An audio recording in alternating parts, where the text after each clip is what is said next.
Welcome to Addicted to Busy, the podcast specifically for overachieving property managers who are dying for a little more work-life balance in their lives. Each week, we dismantle all the BS that holds us back.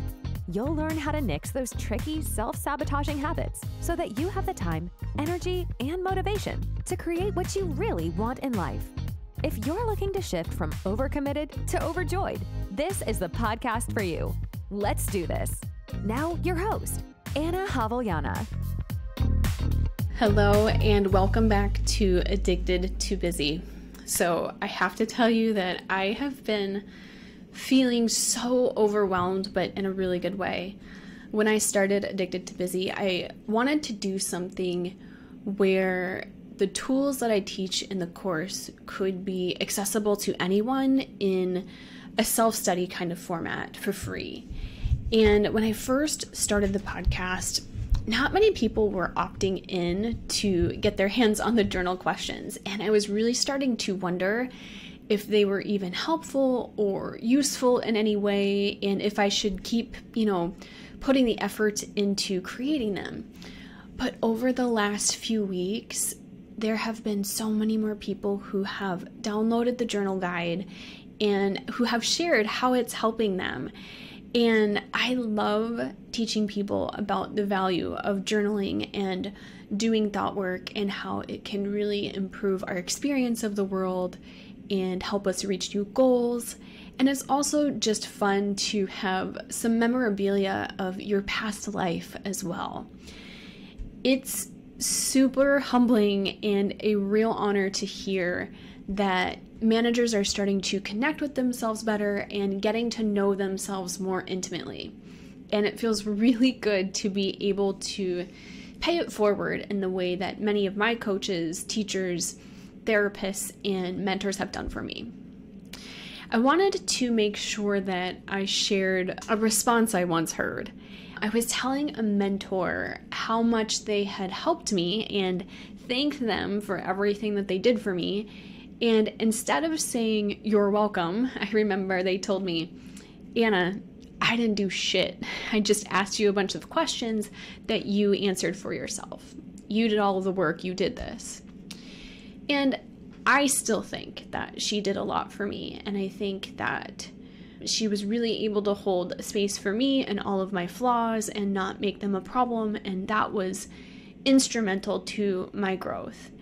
But I also want to reflect this to you. For anybody who is using the journal questions and creating new results for themselves or getting to know themselves better, I would like to tell you the same, that I didn't do shit. I just started a podcast on the internet and gave you some questions to ponder. And the things that you're creating is all on you. You will know that thought work or journaling is working for you when you start to see multiple possibilities to handle the same situation. And I also want to make sure that I clarify the difference between thought work and journaling. Journaling is when you're just recapping what has happened in a day or thoughts that you have had over the course of time. Thought work is different in the sense that after you write down what happened in your day or the thoughts that you're thinking, you start to question those thoughts. You start to pay attention to the feelings and actions that come from those thoughts, and you start to evaluate the results that you create in your life because of your thinking. So thought work is work. It's where we're starting to seek out new potential ways to think about things and new potential ways to achieve the goals that we want. Now, whether you're doing thought work or just journaling, doing this isn't about necessarily showing up perfectly or doing it right every single time. It's about getting yourself out of the ruts that you're in and actively exploring new ways of showing up in the world. When it comes to showing up in new ways, what we're really looking at are the actions that we're taking. We're evaluating how we choose to spend our time and the places where we decide to give our energy.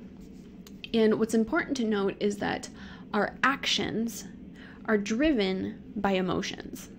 In fact, the whole biological purpose of emotions is to get us to take action. Our brain is obsessed with staying alive. And even though we are no longer living as cavemen, our amygdala, which is the portion of the brain that controls the fight, flight, freeze, or fawn response, our amygdalas are still going wild, trying to sort out the various quote-unquote threats to our existence. Even if you are not fully aware of the emotions that you're experiencing, that does not mean that your emotions are not at play. Feelings are vibrations in our bodies that are oftentimes created by the sentences we think in our brain. Feelings drive us to take action, but feelings can also drive us to not take action. I've worked with managers in the past who have told me that emotions are soft and that they don't want to spend any time exploring them, that they want to get to the doing of things. But that is the catch right there. Feelings and emotions are what spark our actions or our inactions. You don't get one without the other. So many people will have a goal and they will say, just tell me what to do. And I can certainly tell you what to do, but until you get a hold of the feelings that you're feeling, or the feelings that you're trying to avoid with the easy button, you are not going to do what's asked of you. If you've ever started a diet plan and then quit and started another one, this is a prime example of what I'm talking about. When you're just trying to figure out what to do, instead of digging into the thoughts and feelings that spark your actions, you are missing half of the equation right there.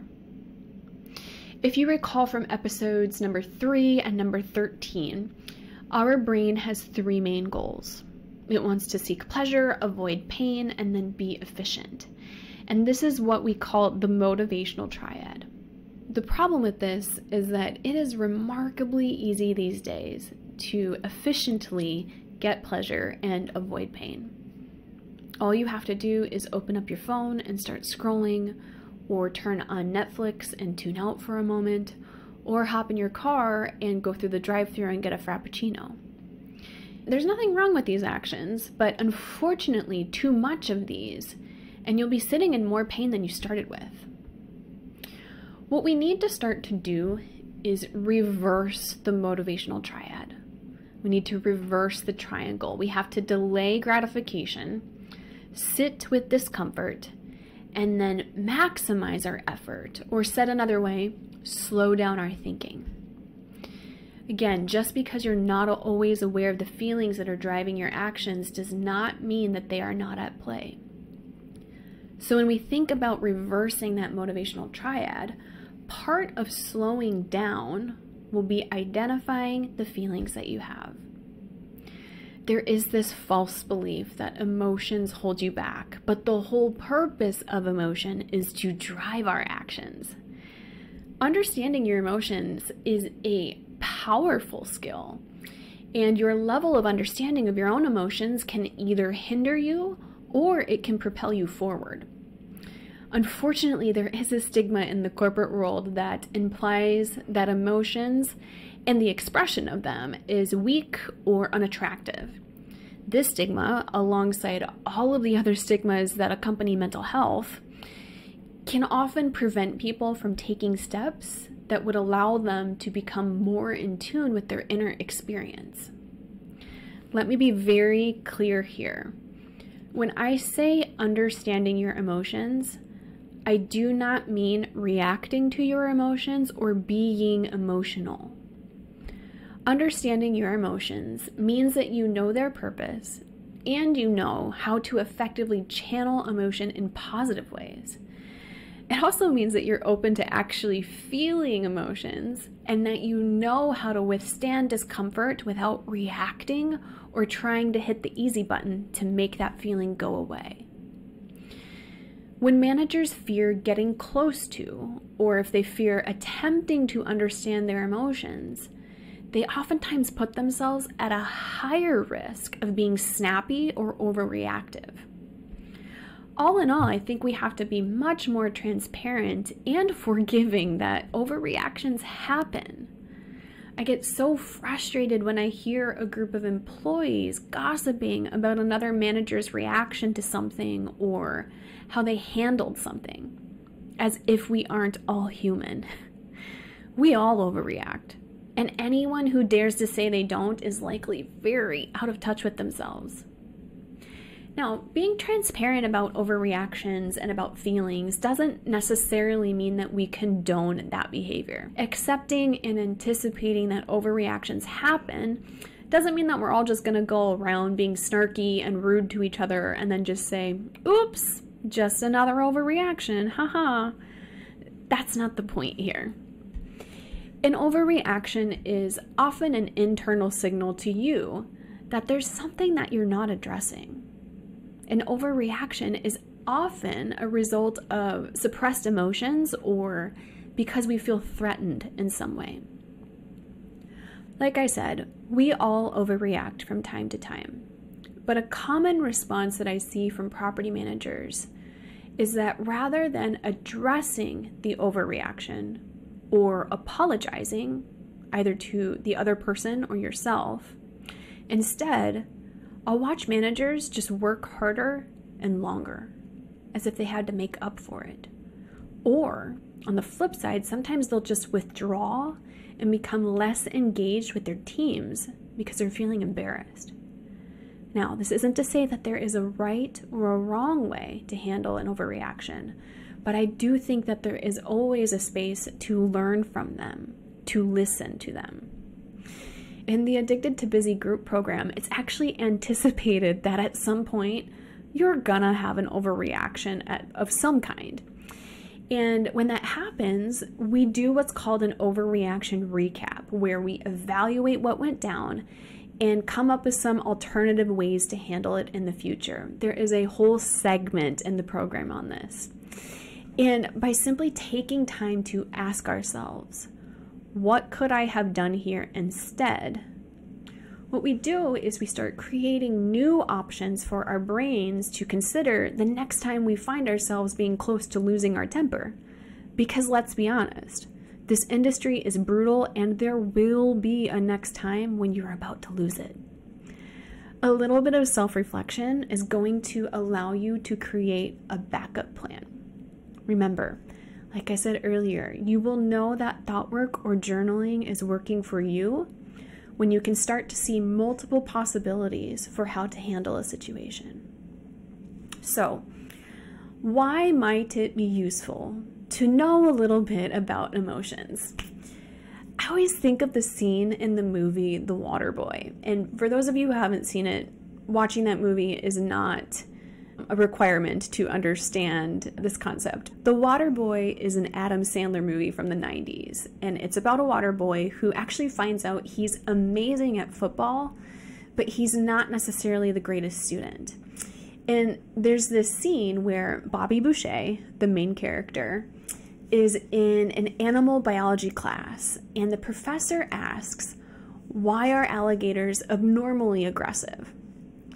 Now, Bobby Boucher responds by saying, Mama says alligators are ornery because they got all them teeth but no toothbrush.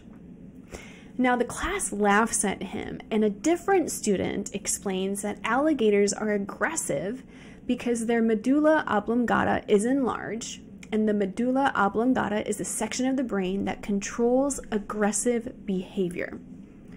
Now, Bobby Boucher, ironically, tackles the professor, calling attention to how perhaps his own medulla oblongata was a little bit dysregulated.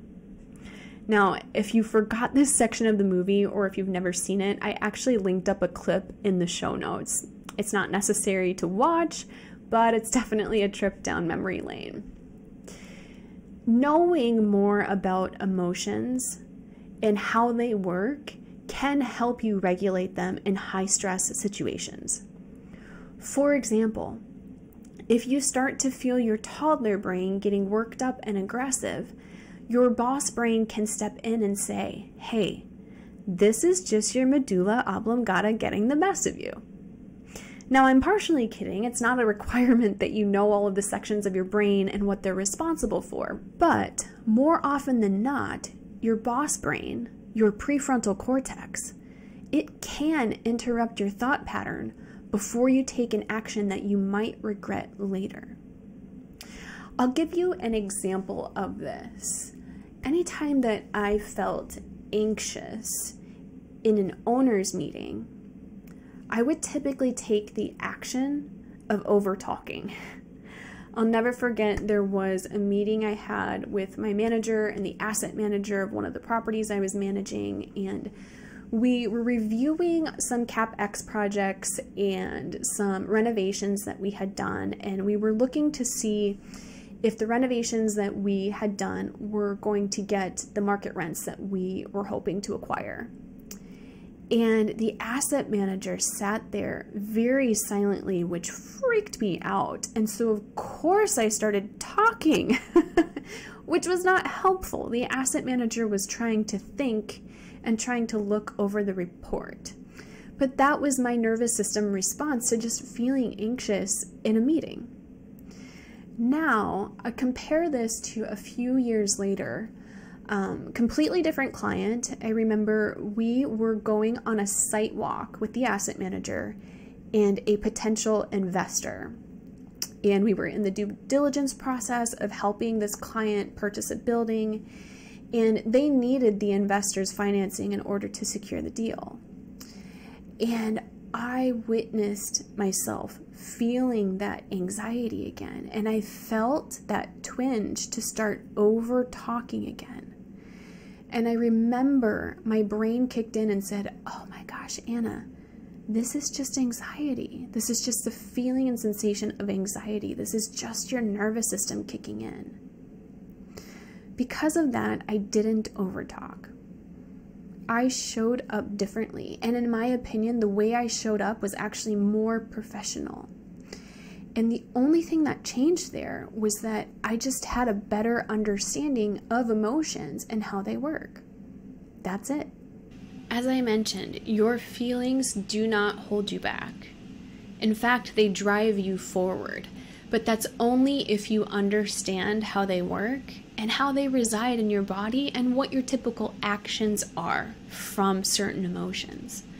This is one of the biggest benefits of completing thought work and journaling, is that you can get in touch with your emotions and start to see how they affect your life. Listen, you don't need to go take a psychology course or anything of that nature. You just need to get in touch with yourself. So if any of this is resonating with you and you're down for this work and you want to learn more, come on over to our website and sign up for a free coaching call. You can do this by going to annahavliana.com and clicking Get Free Coaching in the top right-hand corner. What we'll do is I'll offer you a free session so that you can see if coaching is right for you. And if it's not, you got a free session on the house and you won't hear from me again. If you want to set up your appointment, go to annahavliana.com. That's ANNAJA, V as in Valentine, ELLANA.com. I love you all. Keep going. Thanks so much for tuning in to this episode of Addicted to Busy. If you're enjoying the show, please feel free to rate, subscribe, and leave a review wherever you listen to your podcasts. This helps others find the show, and we greatly appreciate it. Thanks again for tuning in, and we'll catch you in the next episode.